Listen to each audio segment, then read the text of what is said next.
maybe I'll go to jail, but what these dogs are going through is so much worse.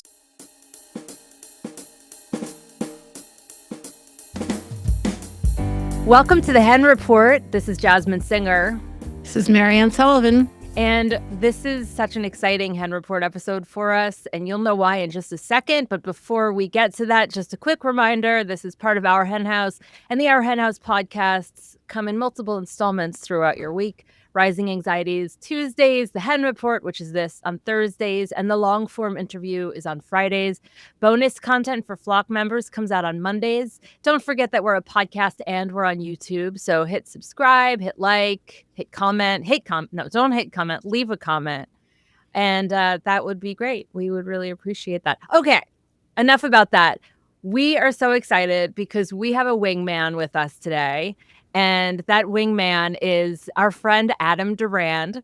And Mariann, what? Oh, you have a typo here. Okay. I was like, it's not Durand, like Duran. It's Durand. Like Those are your notes. Like nobody would know that I had a typo but Adam, in the notes. If wait, you didn't tell them there's a typo in the notes. Can I just tell you something? When I was a young child, I thought my aunt was in Duran because she had sweatpants that said Duran, and I was like 4.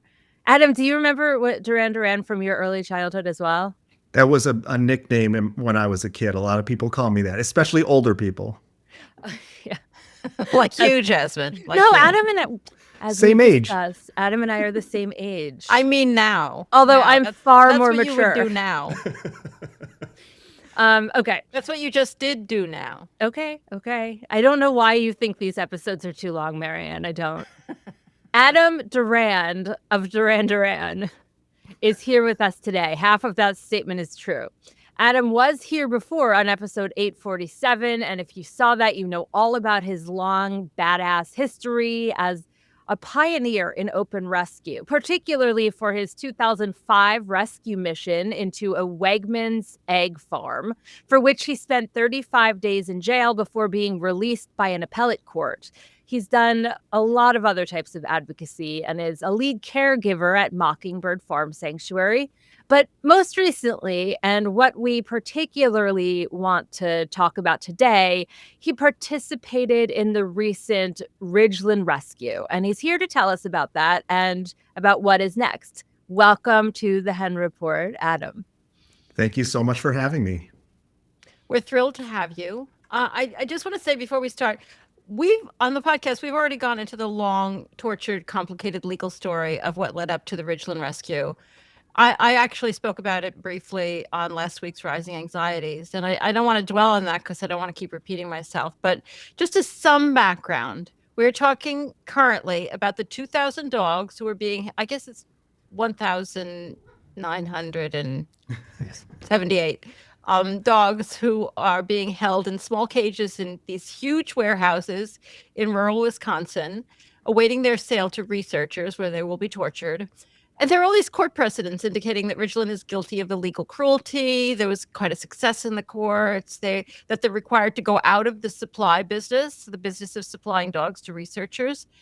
And there are lots of horrible stories out there of what happens to dogs, including in all of the court documentation. Yet somehow they're still being allowed to sell these dogs rather than release them to rescue. And today we want to focus on the recent rescue of 22 dogs and what's next. And Adam was there, so that's who we're going to talk about. Adam, before we get to what happened, what went into your decision to show up for this rescue?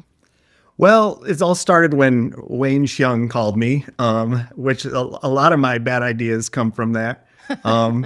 But no, he was, he actually called a lot of folks who he's worked with in the past on various things because he had this vision of a mass rescue at Ridgeland. He's pulled off a number of mass rescues in the past. And so he called Alexandra Paul and some other heavy hitters. And then he was nice enough to call me as well. And he got us all kind of organizing, working together on this.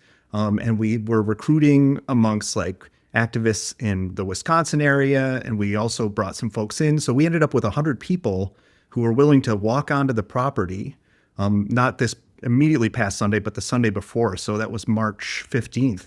So we walked right onto the property. We had all sorts of different tools like angle grinders and bolt cutters and stuff because we knew we had to get in, and we tried to get out as many beagles as we could. We ended up getting 22 out was the final count. Wow. And do they all live with you now? I wish. Oh my goodness, it was so hard. Yeah, I actually had the pleasure of bringing 6 of the beagles to rescue. So I got to know them a little bit, and they are adorable. And it was so hard saying goodbye to them, and especially this one little blonde beagle. She was the cutest, and I still look at pictures of her and video of me with her because I miss her. Yeah, I mean, I don't want to go down this road too much, but I have known a couple beagles from rescue, of course, and they've just always been really sweet. And I don't want to like attach a personality to a particular breed of dogs, but with that huge caveat, what has your experience been with beagles? Yeah, I mean, I think that they are selected for temperament in this facility. With the ones who don't, meet that temperament are probably put down. But I'm not aware of what their policy is there. But these beagles were. I mean, we were going in and pulling them out and carrying them in our arms. We had some leads to put on them just in case they wiggled free. But I don't know of any instances where a beagle wiggled free. As they were for the most part, and this is the first time they've experienced the outdoors. It was hailing out when we were coming out of the facility, and these beagles, they were like licking the hail and just kind of looking around, and Wow. it was such a touching moment to be bringing them, and there was like maybe a 1/4 mile walk from the facility to where the vans were that we took them away in. So it was wild. Taking a step back, I watched a lot of the video, and there was a lot of videos. So, like, I didn't watch it all, but it looked like it was really, really hard to get in. Yes. What was that story? And was there kind of rampant fear running through everybody that this was going to be a total failure? Yeah, Wayne claims he never for a second had any doubts. But yeah, a lot of us were That like, doesn't "Oh mean my he goodness." shouldn't have had doubts. I know. He's just not Yeah. foolish enough to have doubts. Yeah, it was like really nerve-wracking because yeah, we were trying everything to get these doors open. And then once we got them open enough though, we realized that they had been reinforced on the inside with some grating that had been like physically attached to the doors. So yeah, they were hardened, and it wasn't until someone pointed out to Wayne, "Hey, we could just get in through this hole over here in this vent," that he went over to the vent and was able to knock that in. So it was just we kind of had to change the way we got in. We had talked to some people who had done breaching for fire departments and stuff, but it turned out just the one weakness was an air vent. You said that was hardened. Do you think, I mean, this wasn't a secret that this was going to happen. Do you think they did that specifically in preparation for this, or they're just paranoid in general? Yeah, I'm not sure. We don't really have any tipsters on the inside, but I suspect that they did this specifically for because they knew this action was coming. It didn't seem like this would be up to fire code to physically attach a grate to the inside of a door and secure it that way. So it seem like something that was temporary. Who were the other activists there, like generally speaking? Well, like a lot of them have come from like past DXE actions, mass actions, and we just had a bunch of different activists who have kind of been working in this space of open rescue over the last 20 years. And a lot of us, when we were there and immediately after, and as we're planning any follow-up actions, we're like, this is the moment we've been waiting for 20 years. Like, this is it. Like, we feel it now. Like, there's Yeah. something in the air here. This is the key. This is what's going to bring us to the next step. So, Wait, why? I want to understand that a little bit more. yeah, there's just excitement in the air. It's like this industry, it does seem like they are struggling as an industry. They specifically beagles in medical research. And already this place seems controversial even in its own community. So we even had, like, for example, I was lucky enough to be bringing the beagles to rescue instead of getting arrested. But those activists who got arrested said that they were seeing the police like cry when they were arresting them, not wanting to arrest them, feeling a lot of conflict. So, we're thinking that, there's a buzz going on. There's something happening that we've never witnessed as open rescue advocates. We've always kind of been feeling like we're on the outside, like screaming like, let's come on, we got to do this. But now everyone's like, we want to join you. So it's like a different vibe. So some of our listeners may have heard like kind of the basics of what happened that day. And you mentioned before that you got 22 dogs out, but let's go into a little bit more detail. I understand some dogs got out and then didn't stay out, which was really, really heartbreaking. And also a bunch of people got arrested. And can you just kind of give us that overview of what happened to everybody? Yeah, so we had a number of rescue vans, 5 or 6, that we pulled up onto this main road that's outside of the facility. And so we were loading the dogs into each of these vans. And some of the vans got an early start, but then others kind of got pinned in. So while we were pinned in, that's when a couple sheriff's deputies just took it upon themselves to start going into the vans and taking the dogs out and putting them into their SUVs. So, and this is while activists are pleading, please don't do this. You're sending these dogs to, back into this world of torture, please. And, I believe, this is, don't quote me word for word, but they said, this is so immoral. And the officer's like, I'm not here to enforce morals. I'm here to enforce laws. So there was like, but that does bring up the point. I'm sorry to interrupt you, but it does bring up the point that you went in there with a firm legal defense that this was not illegal. There was no concession that what you were doing was illegal, right? Right. I mean, we did have, court orders. We did have, these are things that haven't been enforced.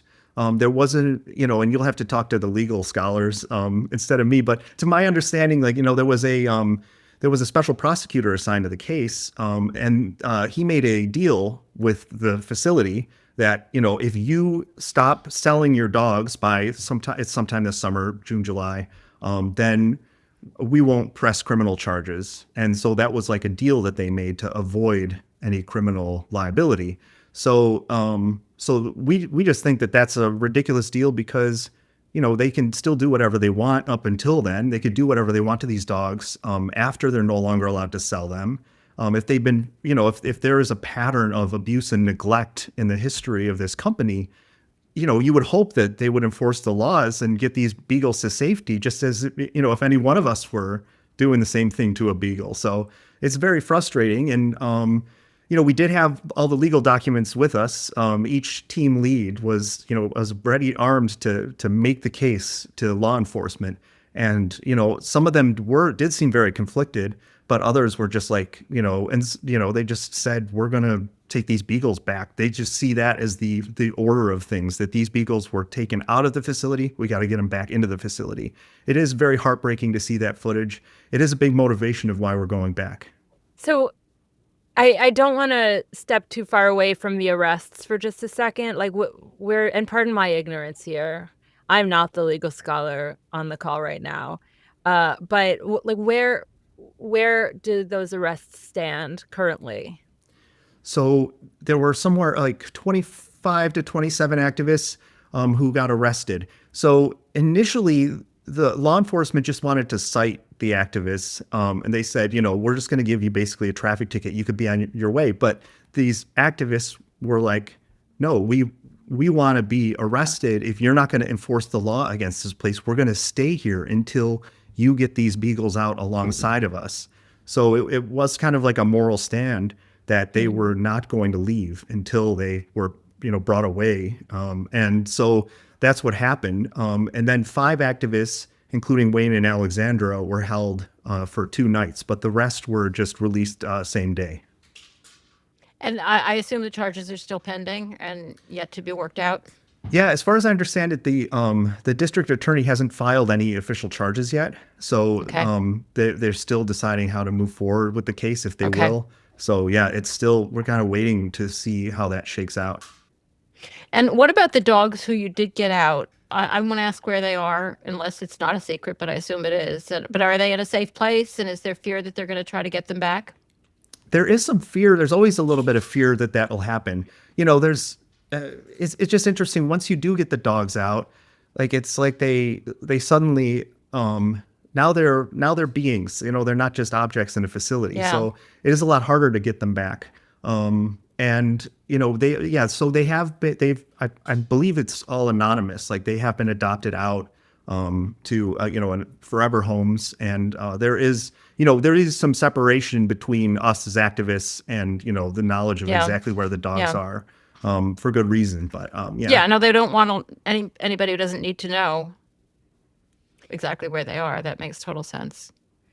I've been really bowled over by the press. It's been pretty outstanding, wouldn't you say? Yeah, we're amazed. I mean, and seeing the comment sections too is just like so amazing. Just the universal support that we're seeing is it's just something else. So Why? yeah, Like, why do you think that is? As someone who's been doing this for approximately 872 years, give or Yeah. take, like, this is different, right? because they're dogs, and Yeah. it's too bad that people don't feel the same way about chickens and pigs and cows. But, dogs, I mean, almost everyone loves dogs. And these beagles, they're just so cute and floppy eared, and just, there's just something about them. Then when you see them Yeah. coming out of this facility, you're rooting for the beagle automatically.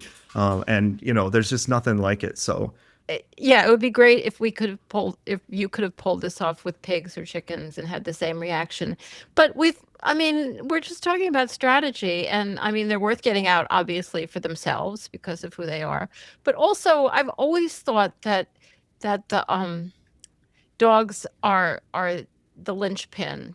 People's feelings about dogs. Now, obviously, that's turned out to be much harder than we had thought in the beginning. Like, you just have to connect it to people's dogs. People love their dogs, and people don't do that automatically. But I still think I still think that's the answer, is get people to see other animals the way they see dogs. And so, yeah, I think it was a brilliant. I don't know the strategy behind going after Ridgeland years and years ago when this whole saga started, but I think it was. I think dogs are. It really makes a difference hitting people's emotions, and I think that you have proven that. I feel like we kind of covered what happened, and I want to talk about what's going to happen. But is there anything you want to add to what happened that day? Just the thing that shocked me. This is my first time being inside of a dog facility like this, and I was just amazed at how similar it is to every other factory farm I've been to. There is Yeah. really no difference. The wire mesh cages, which are essentially empty, there were little plastic dog bones in each. It's not enrichment. These animals living in isolation. There's just the smell, just the ammonia, just permeating the place, and the way that I smelled for a day after, it was, in the jacket I went in with, it's the same in every factory farm, and this is no different. And I'm very shocked that this is like medical research, and we all have to have very clean and healthy dogs, and it's just the same crap Yeah. that's in every single factory farm. So that was, and then there was an amazing moment when we had to. So we had 6 dogs in our van. We could have taken a few more, but we saw that police were removing dogs from other vans. So we're like, we got to get out of here. Get out, So I hop into a van with the driver. I tell him we got to go now, or we might not get anyone out. So we try to go, and there is a pickup truck blocking our way, and it happens to be driven by one of the workers at the facility, and he was trying to block the road, and he was blocking it for not just us, but 2 other vans. So we tried to get behind him, and he goes into reverse and slams into our van. And then, Wow. So because though he slammed into our van and he was trying to block us, the 2 other vans were able to get around in front of him and get away. And so, we back up and we're like, how are we going to get past this guy? And then a bunch of activists walk up to the truck, and they have their hands up, and they're holding flowers and little stuffed beagles in their hands. And they stand in front of the pickup truck. And it's just the most amazing act of nonviolence I've ever seen. He was gunning his engine. He was like threatening them, but they just stood there peacefully. They were telling him affirmations of love. And we just drove right past. And that's how we got out. And I've just never Wow. seen anything like that. And it all just came together in this amazing moment. So That is extraordinary. Because I also saw that footage of some it was probably a different person, I don't know, but who was doing Yeah. driving around, getting very close to in the fields, not on Same a road, guy. but getting very close, very dangerous. Didn't hit anybody. And I'm not saying he was trying to hit somebody, but he was sure taking the chance that he would hit somebody because it was very scary. So these were obviously, so to stand in front of this pickup truck after that, these Yes. are obviously people who are acting in a kind of deranged way. And you just wonder, like, what is, oh, who can get into these people? I guess when you're doing something that horrible, you have to do a lot of mental gymnastics to think that what you're doing is right or at least defensible. I don't know. Wow. Wow, that's real courage. That really is. I mean, especially, I mean, we've had people, the woman in Toronto, Yeah. you know, we've had people who've been killed in these situations, and people in the UK too during the export protests back in the 90s. I mean, people were killed by drivers trying to defend animals. So yeah, that is really courageous. Yeah, it Okay, really is. let's talk about the next step. Now that we've convinced everybody that this is horribly dangerous and frightening, let's talk them into, but very, very. Wait, can I just say something? I was just before this interview, I was listening to the audiobook of this completely random novel I'm listening to that has nothing to do with anything here. And this woman was like freaking out, and the guy she's dating goes up to him, and the people watching are like, "Oh my God, he's gonna hit her, he's gonna hit her." And so someone starts like rushing to stop, and he takes her and he hugs her. And then I was like, "Oh, I have the interview with Adam." And like I stop it, and I just feel like you kind of just described that in a way, and I'm extremely overwhelmed right now with emotion thinking about all of this. And wow, Oh, the okay. other thing it reminded me of, I mean, we're going down to a million metaphors for this situation, but was Kent State. Like those were peaceful people with flowers in their hands, no less, going up to people who were and they were killed. Mhm. So you know, these things don't always turn out well. I know. Yeah, and that's something that we all think about as Yeah. activists. That gives us that's what gives me the most nerves, like the night before an action Mhm. is something going really south like that. And I mean, I don't know. Yeah, we were lucky, and you just hope for the best. We know that we're putting ourselves on the line for these dogs. One way I think about it is, maybe I'll go to jail, but what these dogs are going through is so much worse. So Yeah. Yeah. that's definitely what our thought process is. That's always got to be the thought process for those of us who like are willing to know what happens. And It's always a what does million times happen? worse. What's next? What happens What's next? next? So now we have so much interest. It's so many people who are like, "Why didn't you tell me you were going? I'm up for the next one." So we are planning on going sometime in April back to the facility. We are trying to get 2,000 people there this time instead of 100. So that's our dream. We're currently recruiting. We've got a website. It's savethedogs.io.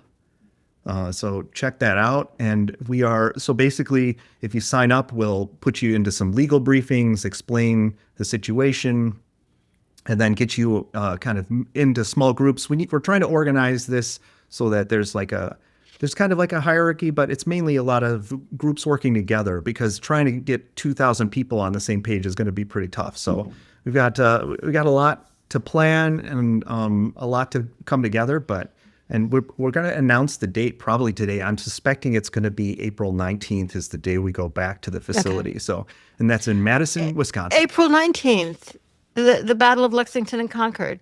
There you go. The ride of Paul Revere was April 18th, which was the 18th of April in 75. Hardly a man is now alive who remembers that famous day and year. I had to recite that in fourth grade. I think that Adam just said it's in Madison. Is that right? Yeah, it's right outside of Madison, Wisconsin. A place called Blue Mounds is where the facility is, but we do a lot of our organizing in Madison. We might, if there's 2,000 people, I'm not sure if we're going to have one event where everybody is there, but we'll probably have some things that people can come to in the area while we train and plan and kind of work out how that actual event, the actual action will go. I'm glad that it's very near Madison. I thought it was further away, and because it looks like it's in the middle of fucking nowhere. It's one of those places of animal exploitation that are just like these bare, like barely visible barns in the middle of fields. So the fact that it's near Madison would make this a little easier. But how are people going to get there, and where are they going to stay if they aren't local? Is that all up to, you don't have any overall plans for that? Right. It's kind of up to like whatever groups form, whatever teams form. There are, some teams dedicated to finding people housing. You might stay with activists. You might just car camp somewhere in somebody's lot. We're going to have some Airbnbs. I'm probably going to I'm going to load up a van. I'll rent a van and load it up with activists from Rochester and drive them out there. You two are both invited. And we'll, we're all going to have this kind of big gathering. It's going to be decentralized in a lot of ways, though. So I'm going to try to be booking Airbnbs myself for my people, and other folks might do the same. We might do like little GoFundMe's online or something in order to raise funds. So, does everybody have to take home a dog? That's the deal. It is. There is a team now just dedicated to working on what to do with 2,000 dogs if we really reach that goal. Like that is going to be a daunting task. So we're working on it. Wow. Can you reiterate how people can find out more and get involved with that? Yep. It's savethedogs.io is the website. Okay. You go ahead and sign up there. You sign like a couple agreements saying you're not an infiltrator, and then you get added to a group chat, which is chaos because there's hundreds of people in it already. It's going off nonstop. And then you'll be assigned to like a smaller team and get to know people one-on-one. You might even bring a friend, bring a couple friends, and we can all go have some fun and liberate some dogs. This is my second Vietnam War memory. And since I'm the only person in this movement old enough to remember the Vietnam War, I think it's fair. But this is just like the marches in Washington. And I remember, like, I was in college then. I hitchhiked down to Washington with my friends, and we had no idea we were going to stay. And there were all these people like gathering and offering their homes to people because it was such a big deal. It's on a smaller scale, but it really reminds me of that spirit. And it's exciting to see the animal protection movement having that kind of, it was fun. And, it was also serious. Like it's exactly what we need. I assume that people need to be prepared to be arrested. Yeah, so we actually have a way for people to engage at whatever kind of risk tolerance they have. So if they are willing to be arrested, then we suggest that they join certain teams that are planning to be arrested. And then you're basically signing up to go right into the facility and bring dogs out. But if, let's say, you want to have no risk of being arrested, then we have teams that are just dedicated to protesting on public land. And that's, just a First Amendment right. So it's pretty safe, pretty low risk of arrest. And so however you want to, engage, however you want to come, there's a spot for everybody. That's great. You mentioned also that there have been trainings online. I assume that has to do with, preparation for the possibility of arrest and what your rights are kind of trainings. Is that right? Yep. We're talking to folks like with legal briefings about, what to expect if you are arrested, what to bring, like make sure you've got an ID on you. It makes booking go a lot faster.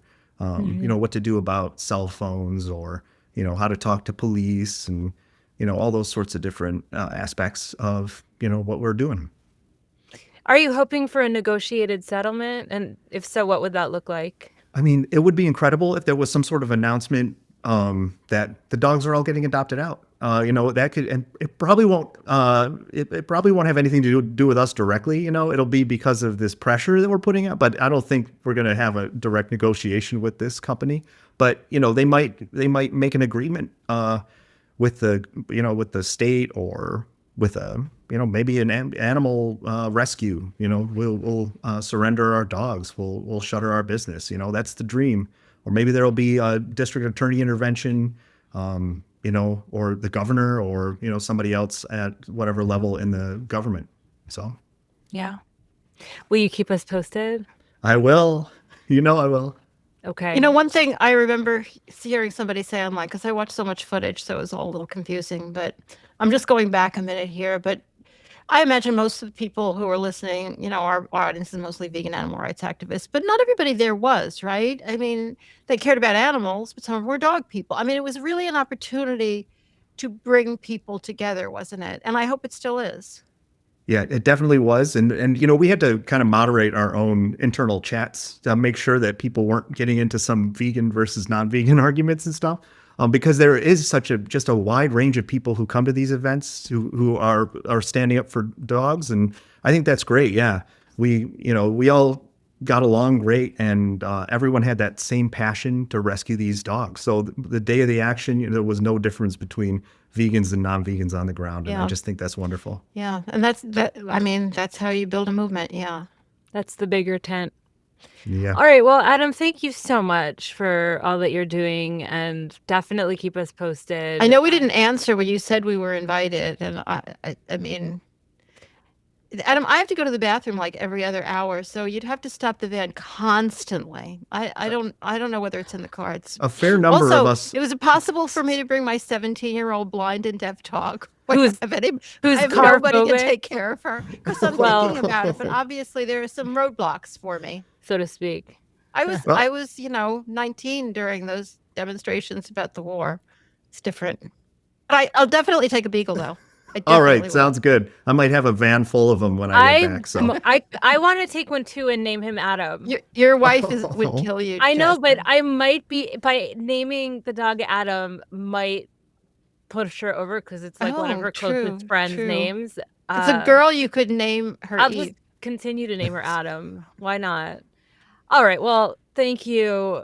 I'm not serious, just FYI, but I digress. I'm Adam- not serious either. Yeah. I just think. No, I know. Double negate English. All right. Before we go, just a couple quick announcements. The National Anti-Vivisection Society, or NAVS, is hosting a free webinar on April 22nd called Warm Hearts, Wet Noses, and the Questions We Can't Ignore. It runs 1 p.m. to 2:15 Central Time and explores the ethics of animal research through personal stories and a discussion with voices from journalism and advocacy. The panel is hosted by Meredith Blanchard and features Melanie D.G. Kaplan, who is the author of Lab Dog. Speaking of beagles, Right.